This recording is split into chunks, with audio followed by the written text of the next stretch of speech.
All right, guys, it's been a while, and I know this video is really not going to be the best way to come back to YouTube, and because this is going to be something that a lot of people are not going to like, but I feel like it needs to be said. The Epic Game Store is one of the best things to happen to PC gaming in a long time. Okay, I argue that the Epic Game Store is the best thing to happen to PC gaming since the launch of Steam in 2004. Now that's a very to most people, like that's an automatic dislike already. I mean, the title of the video is probably an automatic dislike, but like just hearing that, people are thinking like what kind of drugs are you on?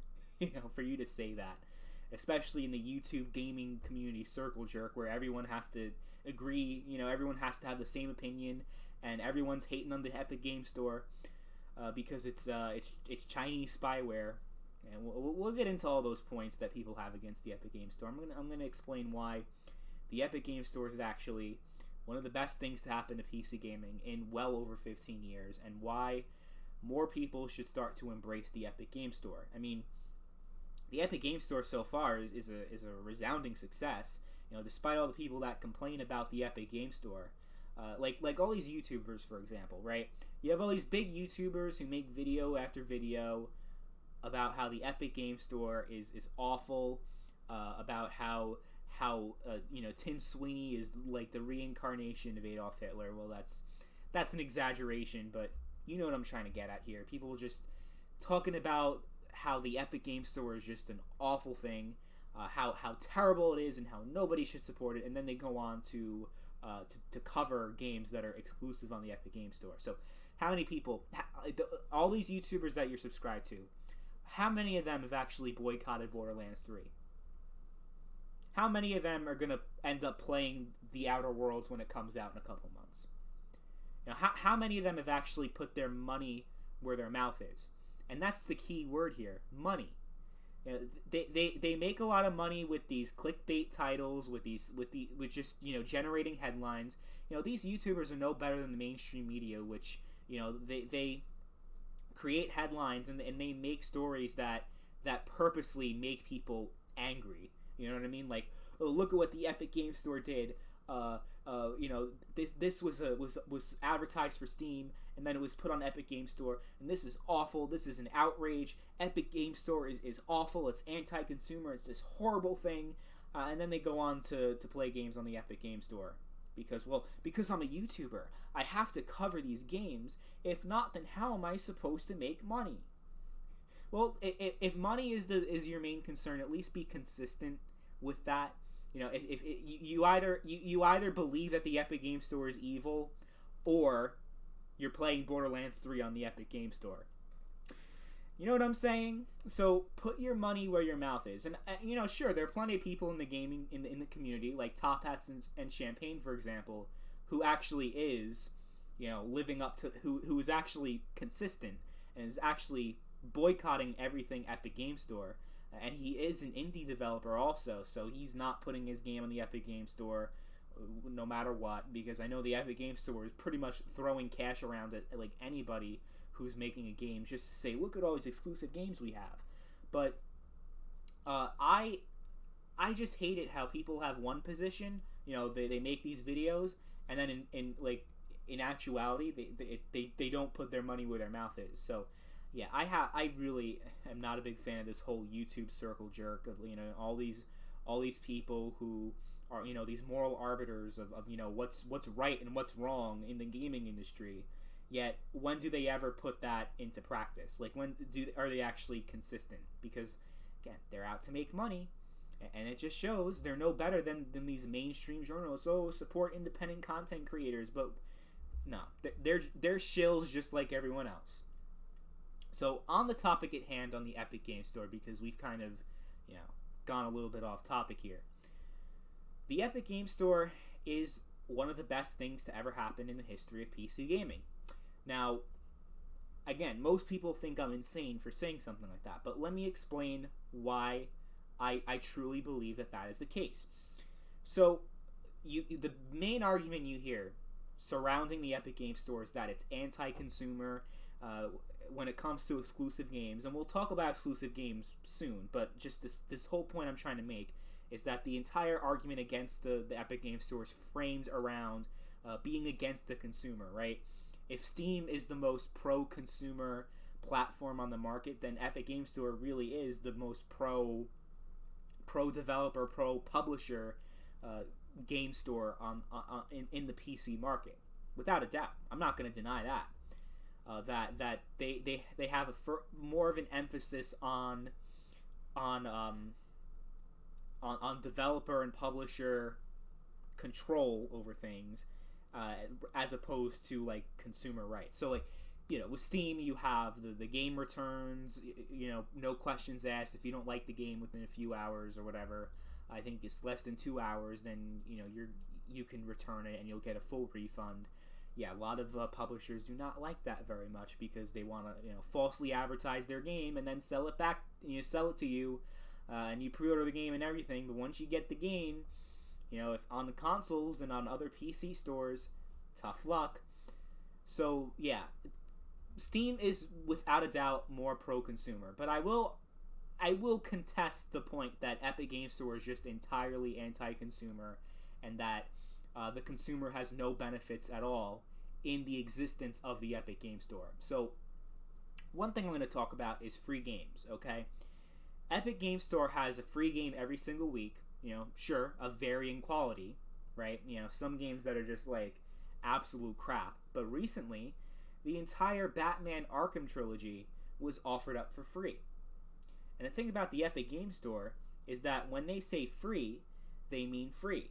So if Epic Game Store is anti-consumer, then I don't know what Sony and Microsoft are, because they offer these free games, but in order to get those free games, you have to go behind a paywall, first of all, to pay the yearly subscription for Xbox Live Gold or PlayStation Plus. And it's obligatory, because if you do not have that subscription, you cannot play games online. So Sony and Microsoft are essentially holding you hostage to pay a monthly recurring subscription in order to have the privilege of playing online against your friends. Now, I'm sure most of the people watching this video are probably PC gamers, and they're not going to argue with anything negative against Sony and Microsoft on that front. But I'm making this point that there seems to be a greater focus on the Epic Game Store as just like this evil entity in the video game industry. It seems to be getting that way more than Sony is and Microsoft. While, yeah, the Epic Game Store, they're not forcing you to pay online. Granted, Microsoft tried that with Games for Windows Live, and it's just proof that, trying to get people on PC to pay to play online is just never going to work. So that's one thing. Console gamers are suckers. If they're willing to give Microsoft and Sony the money, then they deserve to get screwed over. They deserve to get ripped off. Honestly, people get what's coming to them, and they're responsible for their own choices. People keep continuously giving money to these companies and expecting things to change, like just automatically without you doing anything to facilitate that change. What do you expect is going to happen? Nothing's going to change. If you keep giving them money, nothing's going to change. But like with Epic Game Store, that's the thing. You don't have to pay a subscription. Signing up is completely free. And considering that Fortnite is such this huge entity, even if you vote, everyone watching this video, I'm sure, has played Fortnite at least once. And especially when it comes to the cross-platform thing, almost everyone has an Epic Game Store account. So it's not like, it's like the Rockstar launcher where I just have to make a social club account for no reason. I have to make an EA account. I have to do this, I have to do that. It actually serves a purpose, so you can actually play with people in different platforms, because you can't really like invite your friends to a lobby with just the PlayStation Network if the other person's on Xbox Live. So actually having an Epic Games Store account actually has an actual utility to it. So there's that simplicity to it of, it's free. Everyone has access to an Epic Games Store account because everyone's played Fortnite at least once in their life. So that's one thing. So the free games there's not much of a catch. Most people already have an account on Epic Game Store. There's no subscription, and you get to keep the games forever. The great thing, the other thing I love about PlayStation and Xbox, if that subscription lapses, if you decide, hey, I don't want to pay you assholes $60 a year, whatever it is. If you've been using those free games a lot, you could lose a great chunk of your game library, but that's never going to happen with Epic Game Store. So that's one thing. The free games is great, So this whole thing about Epic Game Store just inherently being like the most anti-consumer thing to ever exist is not entirely true. Sure, the games are still cost $60 compared to Steam, even though developers get a much larger share. But considering that Steam has a much higher install base, I think that kind of evens out. I think that's kind of fair. If they say, oh no, our games are going to be $50, they're going to potentially make a lot less money on that front. So, it makes a lot of sense business-wise for developers and publishers to still charge their game $60. Just because their game is on Epic Game Store doesn't mean that their game is actually worth any less than it would be on Steam. And we're going to talk about comparison with the features, how Steam has so much more features. But let's go into exclusive, because that's the big thing that people are opposed to when it comes to the Epic Game Store. They can't get behind the Epic Game Store because of their business tactics, okay? So, for the past 15 years or so, Steam has completely dominated the PC games market with no real viable competition to actually, Steam has not had true competition since its launch. I mean, Steam completely revolutionized PC gaming as we know it, and there hasn't been a viable competitor that would actually take a significant portion of the PC market share. So, if you don't want to deal with Steam, there really isn't much other competitors. And I know some people are going to say, well, what's wrong with Steam? Steam is great. I mean, I already said Steam is the most pro-consumer gaming platform ever. I am not denying that.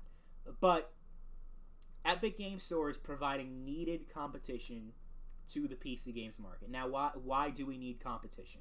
Okay. Well, I'll tell you one reason why. Valve has just been sitting on piles and piles of cash for years and haven't really been doing anything to really earn that money. Okay, so yeah, they created this storefront, and they are pro-consumer and everything, but what are they really doing? What is the Valve that we all know and love? Okay, is it Steam? I mean, I guess a lot of people would say yes, obviously. But what I remember Valve, I remember the amazing games that they made. I remember Portal. I remember Half-Life. I remember Team Fortress. The last Team Fortress game came out 12 years ago. And they haven't. The last real game that they've made, that Valve has made, was Portal 2 in 2011. I'm sorry, Counter-Strike, CS:GO in 2012. Sorry. That was the last real game, really, that they made. They made these crappy card games and everything, but if you're a huge Valve fan, this should be a great thing for you, because this exclusive content is providing actual competition to the PC gaming market. Developers have more choices, okay? And you can say, well, developers are greedy because they're taking these deals with the Epic Game Store and these exclusive deals, but it really... you need to think of the video game industry as an entire entity. It doesn't just consist of the consumer. The customer is not always right. Sorry to say. But, I mean, what the developers, what they believe, what matters to them, it matters also. If they, especially when it comes to indie developers, who are most of the people who are taking these deals, it's not, sure, you have these big corporations like Take-Two, who putting Borderlands and Outer Worlds and all these other games onto Epic Game Store exclusively.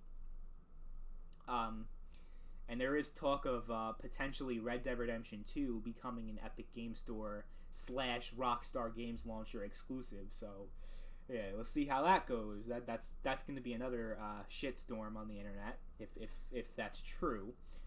But this is a great thing for the video game industry, because you have indie developers who do not know how well the game that they've been working on is going to do, and they don't necessarily have the capital to sustain themselves if this next game fails. Literally, they're not okay, you can make the case that 2K is greedy, that all these big AAA publishers are greedy. Hey, I ain't gonna argue with that. I mean, at the end of the day, the only purpose that a corporation has is to earn a profit. They don't have any moral obligation. People might say that that these corporations have moral obligations. Their only obligation is to make their shareholders as much money as possible, and the Epic Game Store is making them a lot of money because they're getting a boatload of cash, and then they're getting a larger cut on top of it. And when you think of 2K, when you think of games like Metro and Borderlands and all these other games, high-profile games from big time developers and publishers, you seem much less sympathetic, and I understand why.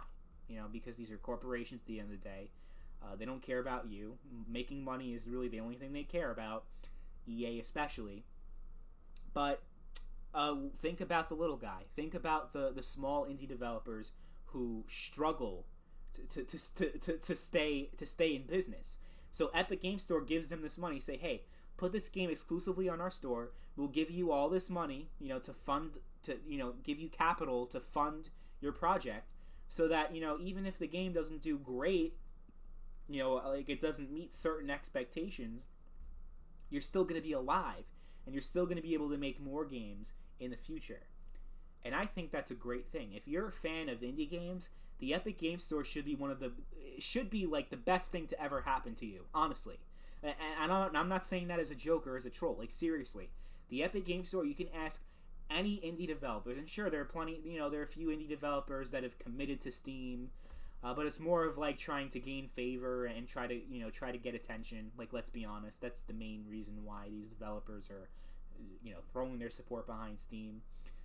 And they're probably more well-established developers that probably have more security when it comes to whether or not their game is going to actually be successful. But a lot of these small indie developers are taking the Epic Game Store deal because it makes a lot of sense. So you have a more stable, because the big thing about the video game industry is there's no job security, is that there's no certainty, because it's all based on the market. It's all based on whether or not this game sells well or not. So when you have more security that Epic Game Store is providing, I think that's an amazing thing. Okay? So I think launcher exclusives are a great thing. Launcher exclusives, because the whole premise is that Epic Game Store gives you money in return. Your game is exclusive on that store, and that's one sense that we talked about. How it's great for the indie developer, but also for facilitating, for having a healthy, competitive PC gaming market. Okay, so those are really the two big reasons why launcher exclusives are a great thing for the industry. And some people may say, well, look at Epic Game Store, about how it's pathetic when it comes to its features. Look, 6 months to a year from now, that won't even be a part of the conversation. They're going to be pretty much caught up with Steam when it comes to chat features, when it comes to all these different things. And yeah, they have this whole roadmap, and some people may argue it's silly that a high-profile games launcher in 2019 barely has cloud saves going for it, barely has voice chat going for it, achievements, reviews, and all these things that you expect from a modern game launcher that Steam really made standard features. So yeah, all credit for Valve and Steam for innovating the PC gaming market. Again, this is not me hating on Valve, hating on Steam. I love Steam, but at the same time, I don't remember the last time that I actually talked to people on Steam, that I actually used Steam's chat or whatever. I don't remember the only time I ever used Steam. The last time I communicated with people on Steam was I bought 3 copies of the same game because it was on sale, and I just gave it away to random people in my friends list. So they were sending me messages saying thank you for the game, and I'm like, sure, of course, I'm gonna have a conversation. But I don't really talk to people on Steam. The main platform that I use to talk to people, when it comes to gaming related, is Discord. And Discord is an interesting thing, because I thought, you could look back at my old videos, I thought that Discord was the future of PC gaming. I'm like, look at Discord. Look at all the features that they have. Discord is becoming more widely adopted than Steam in terms of becoming the standard, pretty much the thing of PC gaming, the most important. If you're not on Discord, then what the hell are you doing, kind of thing. I feel like Discord is more significant in PC gaming, honestly. At least when it comes to the social aspect of it, than Steam has ever been. Like, Discord is just like taking on a life of its own. Everyone's got a Discord server. Everyone's on Discord. And I haven't really used the Steam chat in years. Like, it's been like a really long time since I've actually, like, ever since Bullet Barry got me into Discord, it's been over ever since. Like, Discord is great. But Discord's an interesting case because you think with all that, with all the influence that they have, that they would try to get in on the PC gaming market, and they tried. So I believe Epic Games Store, their whole thing is you get an 88% cut. So the developer / publisher gets 88%, and then Epic Games Store gets 12% compared to Steam, which is like 70-30. And now they're trying to become more competitive. And again, see what I mean? They're becoming more competitive. They're giving developers a better cut, and especially indie developers that, can actually use the money. So, not framing it as just greedy, those big corporations, these big greedy corporations that just want more money. The funny thing is that Steam's system, prior to the Epic Games Store being introduced, their whole revenue thing benefited those big corporations. You got the publishers got a much bigger cut of the pie. Like, they got a much bigger cut as the game made more money. Well, that's great, but when it comes to indie developers, that doesn't really do anything. So going back, if you love indie gaming, you should love the Epic Games Store unequivocally. So that's another thing. So when it comes to features, like, me personally, I mean, yeah, Steam reviews and all that stuff, sure. But I feel like that whole thing doesn't really matter as much as it did, like, 5 years ago, for example. And considering that all those features, we're going to get there eventually, and that features are not really the only thing that makes a platform. You know what makes a platform? You know what makes a gaming platform in all cases? The games. Think about all the PC gamers that talk about how X game on the PlayStation 4 should come to PC, right? How The Last of Us should be on PC, how all these games should be on PC, and how they're upset that they have to, they don't want to have to buy an inferior console to have to, that just demonstrates the power of exclusives, that so many people want these games, and yeah, a lot of people end up buying the console to play those games. I know plenty of people who bought a console just to play one game. So exclusives are a powerful thing, and it's a great way of having competition. And that's the thing I'm afraid of when it comes to Microsoft doing this PC thing. Is great for the PC gaming market, okay, but in the console market, if the Xbox has no exclusives, then what the hell is the point of owning an Xbox over a PlayStation, come next generation?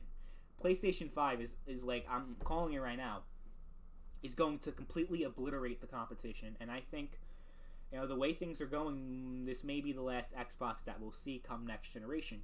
I don't know, we'll see. But going back to the whole point about features, yeah, like, features don't really matter, and features matter, of course, okay? I'm not trying to... features are important, but they are not the most important thing. Okay, that's what I'm trying to say here, okay? Let me give you a great example. GOG. Okay, GOG is the PC gaming store owned by CD Projekt Red, the makers of The Witcher and Cyberpunk, which is coming out soon. These games are not exclusive to GOG. They are not exclusive to their own storefront, similar to what, like, they're not doing what EA is doing with Origin, what Activision is doing with Battle.net.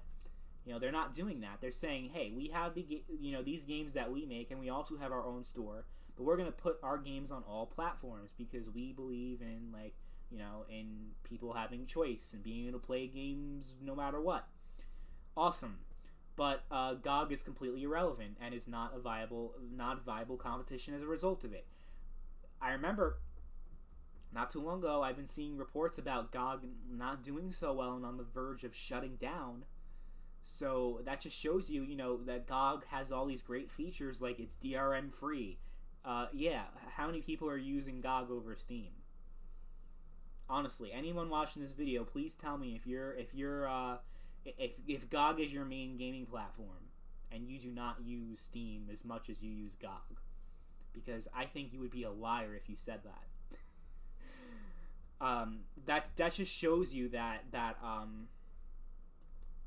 features are not the end all be all of a gaming platform, because if they were, then Discord should have all the games. But that's the thing. You need two things. Okay, so yeah, you should have a good platform that at least works, that's at least functional. Sure, and Epic definitely just barely meets those minimum requirements of being like an acceptable gaming platform that you can actually use. But at the same time, if you want to compete, you need capital. And Epic Game Store has made a shit ton of money off of Fortnite, off of other successes in the past, like Gears of War and other games that they made before on consoles. So they've made a lot of money over the years, and they're a multi-billion-dollar corporation. And that's the thing about YouTube. People are talking about how YouTube needs competition. The only way YouTube's going to have competition is if another big corporation with tons of capital can actually create a viable platform, because that's the thing. In order to have a viable platform, you need to be able to throw some money around.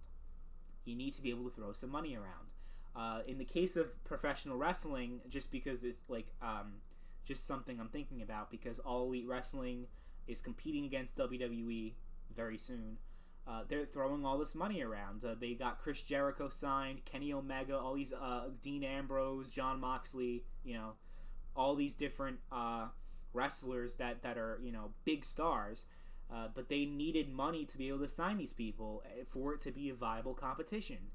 So think of any industry that you can think of that has like a healthy competitive market. It's because you have these big companies that are able to throw money around and are able to actually like be viable competition to each other. You know what I'm saying? So you need capital. That's a big thing. Epic Game Store has that capital. They have that money that they could throw around. Whatever. So that's important. That's another important aspect of it. Exclusive content matters. But what's weird to me is how PC gamers are complaining about having to be forced to use the Epic Game Store, while there's no paywall whatsoever. Okay, we're talking about PC gaming here. All you have to do is click on Epic Games, download the launcher, and you're good to go. It's completely free. Remember earlier we were talking about consoles, how you have to pay $60 a year? Well, that's just one thing.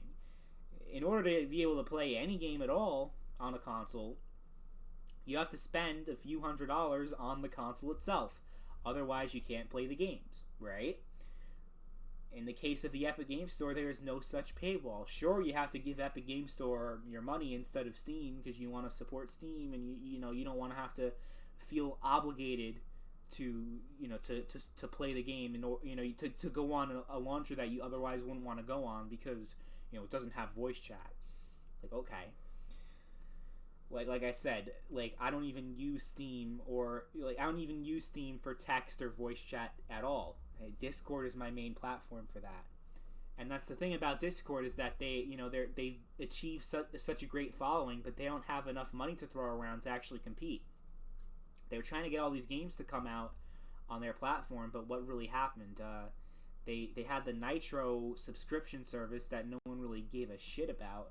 Where you get to play all these games, kind of like Xbox Game Pass. You could download all these games, you pay X amount of dollars a month, and they just shut it down like a few weeks ago, the Nitro game service, because no one was using it, which is weird because it's such a huge platform. You think they'd be able to gain some ground, but when it's just, there's just certain things where if you don't have a lot of money to throw around, to get these big games onto your platform, and Epic already had that with their own Fortnite. What does Discord have? They that's all they are. All Discord is being able to talk, on a server and all that stuff, and it does it better than any other gaming platform. But you think with all that success, if features were the most important thing, that Discord would be ruling the PC gaming world right now. But they're not, in terms of like the actual gaming market, like in terms of actual games being sold. They're not, despite all the influence that they have, because Discord isn't really out there to make money, really. It doesn't seem. I mean, like most companies that have all those features, like the making your own server and everything, like TeamSpeak and Slack and all these other services, they charge a premium for for those features. The Discord relies on some type investors, but they don't really seem to be too much concerned about maximizing profits. Now, I don't know. I don't know what the future of what if they're gonna try to make another attempt in the future to get in the game market again, but it doesn't look like it. So, yeah. But just to wrap things up, because I think I think I've illustrated my point well enough in the past half hour or so.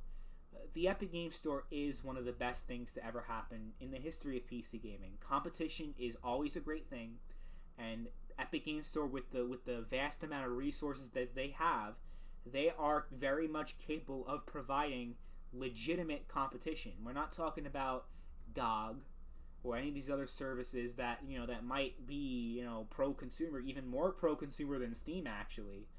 Now that you think about it, because the whole DRM free thing.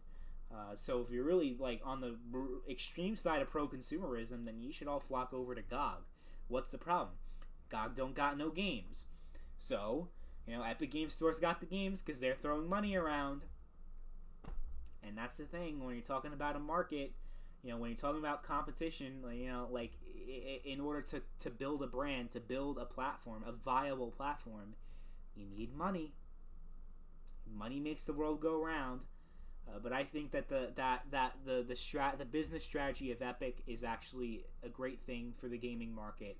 And over time, they're going to phase out these exclusivity deals or whatever. So, I don't think that's going to last forever. It's just they're trying to gain a foothold in the market. And once they gain that foothold, then they're going to start, moving away from, like, buying, having these exclusivity deals for, like, and they're not even, like, they're timed exclusivity deals, 6 months to a year. Can you imagine if that was the case for The Last of Us or something, or these PlayStation games, where you could just, in 6 months or a year, you can play it on PC? I mean, Xbox kind of had that, where you bought an Xbox expecting to have, the only place you could buy all these games, only for it to go to PC. I love how Microsoft is just extorting its customers, like the people who actually own Xbox consoles. They have to pay to play their games online, while PC gamers get to play the same exact games and don't pay a cent.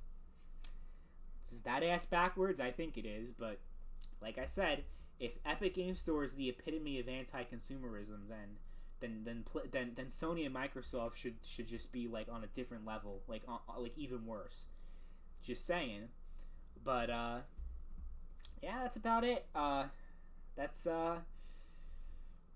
The Epic Game Store is a great thing for the video game industry, for the PC gaming market, and I think I think we should embrace the Epic Game Store, and we should celebrate we should celebrate its presence in the PC gaming market, and this is just a great thing for everybody.